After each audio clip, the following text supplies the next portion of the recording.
hopes for American support for TPP. Number three is the tendency by a number of government agencies in Taiwan to adopt unique to Taiwan regulations instead of adhering to standard international practice. And that places a very heavy burden on multinational companies who are selling across many markets. Some of those issues, including certain labeling regulations, will probably be taken up by that TPP working group. So with 3 minutes left, I better move along more quickly. Just to mention some of the other points, pharmaceutical industry issues.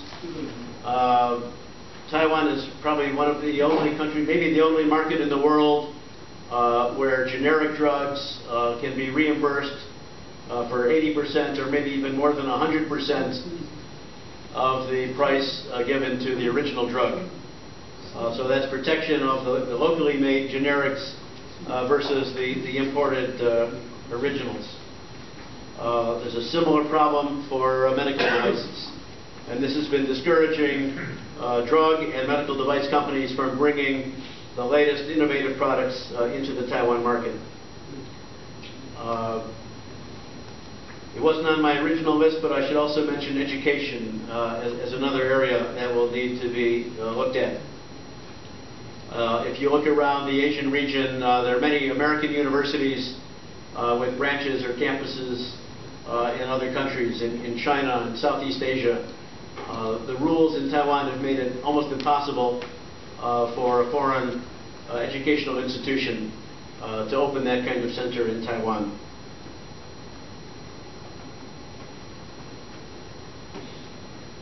So maybe quickly moving on to some of the political factors. If you ask U.S. officials what their position is about Taiwan membership in TPP, the pat answer, this is one that Mike Froman, the USTR, gave during his confirmation hearing, is that TPP is open to any APEC member who is willing to commit to TPP's high standards. Now we know, of course, that there might be other political factors that will come up,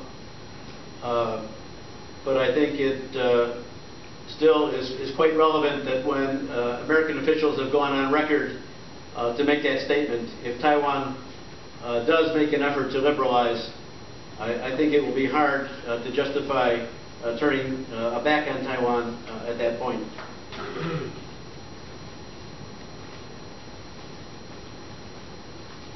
Domestically,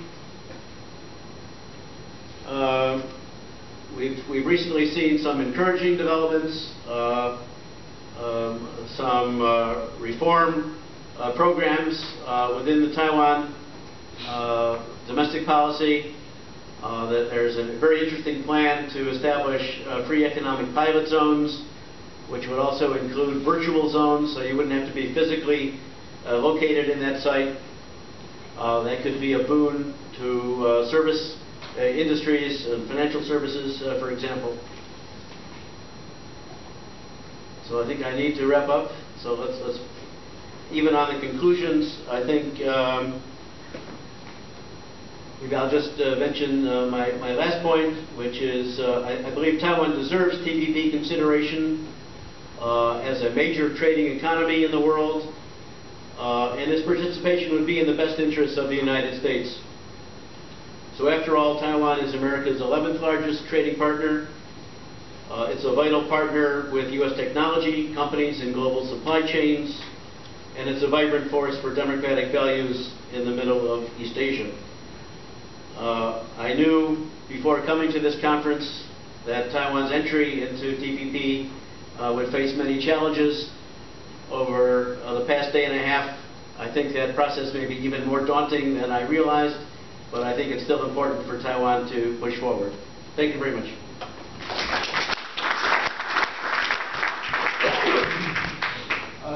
Thank you, Don. And now we turn to Dr. Roy Lee Chun. Dr. Lee is Deputy Executive Director of the Taiwan WTO and RTA Center. I think RTA stands for Regional Trade Agreement, of Zhonghua Institute for Economic Research. It's the premier economic think tank on the island, and the team that he leads, is also considered the blue ribbon team studying the WTO and RTA related issue. So the floor is yours, Dr. Lee.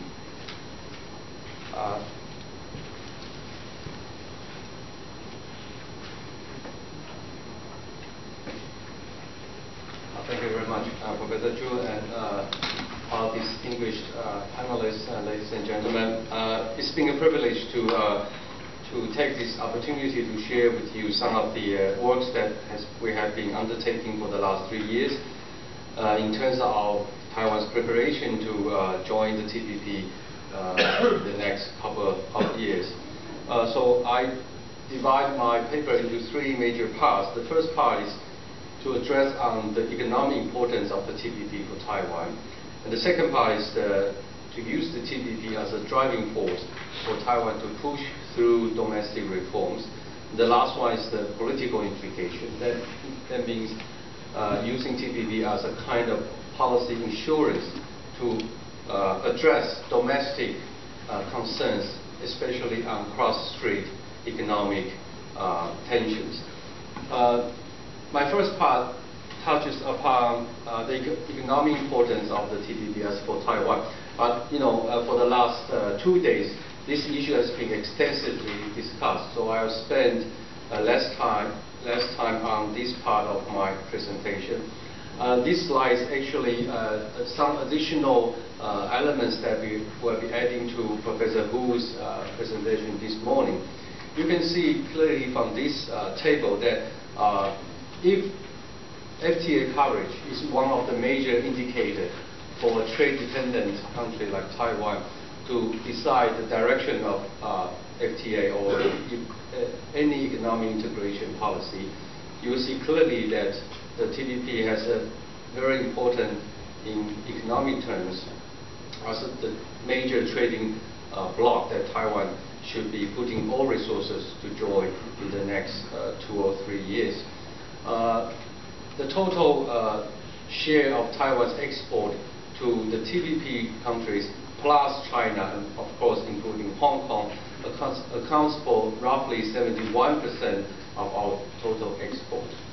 So if our major competitor Korea is aiming at 80% of their trade covered by FTA, we're almost there after we join the TPP, because now we have hopefully we have the ECFA and the subsequent agreements on services and goods, and also on investment, which already been signed and came into force.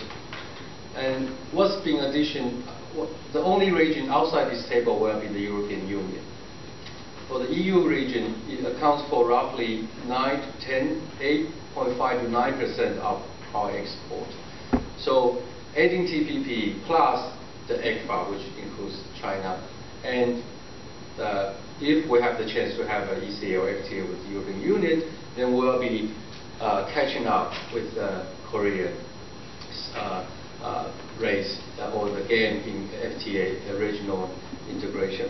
So that's one of the indications of the importance, especially in economic terms, for Taiwan to join the TPP. And this diagram actually summarizes the average tariff level for existing TPP members. You can see from this diagram that some of the TPP members, especially countries like Vietnam and also Chile, Malaysia, Mexico, still adopts relatively high tariff for any non-TPP members. And according to all these discussions this morning, that most of these, or 90, 95, or even 99% of this tariff line will be reduced to zero once the TPP came into effect. And this is probably the most serious discriminatory effect if Taiwan couldn't join the TPP, or Taiwan remain as a non-member from the TPP. And that's one of the indications. And many in Taiwan, or at least in my center, we see TPP as a major stepping stone for Taiwan-US FTA. The US market remains to be at least number 2 or number 3 major export destination for Taiwan's export. But we face strong competition in the US market, also similar competition in the European market. Almost 50% of our export overlaps with Korea.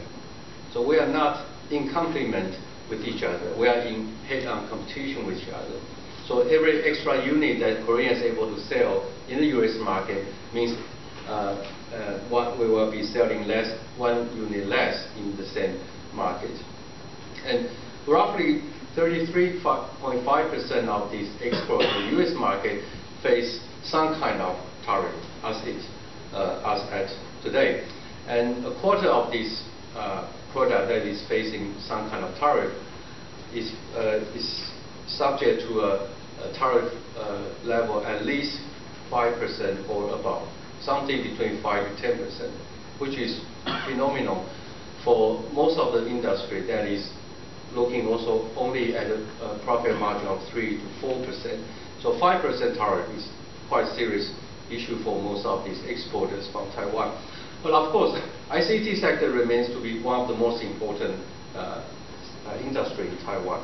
And I would say most of these ICT products that we export to other foreign overseas markets are tariff-free now under the ITA agreement, the Information Technology Agreement.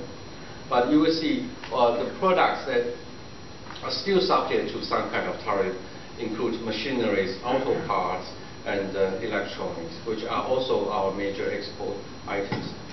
And almost all these items, ITA or not ITA, will be tariff-free for our Korean competitors. And that is one of the major pressure from the industry side in Taiwan for the government to have a bid for joining the TPP. Of course, also for this cross-strait agreement with China. We have some economic estimations that's already been mentioned this morning, but we also undertook a G-type modeling, I think it's last year. The estimate is that if Taiwan is able to join the TPP, our GDP will be able to increase by 1.95%, and our export will increase by some 6.57%, which is actually larger than what actually has been estimated back in 2012. And also there's additional aspect for Taiwan to join the TPP from an investment standpoint. This diagram summarizes our major destination of Taiwan's outbound investment for the last, I think I would say 1952 to 2012, so roughly the last 50 years. Outside China, of course, 65% of Taiwan's outbound investment goes to one destination, that is mainland China. But for the rest of the 35%, you can see clearly that the US remains to be the most important destination for Taiwan's outbound investment for the last 50 years, next by Singapore and Vietnam and Malaysia. And all these countries add up roughly about 30 to 32% of our outbound investment for the last 50 years. And so that implies that the TPP countries is the major investment interest from Taiwan's industry, at least for the last 50 years, and we suspect that it will remain to be the most important outbound destination, investment destination for the foreseeable future. So the TPP provides not only concessions on tariff, it provides a mechanism to bring all these economies into a closer interaction circle.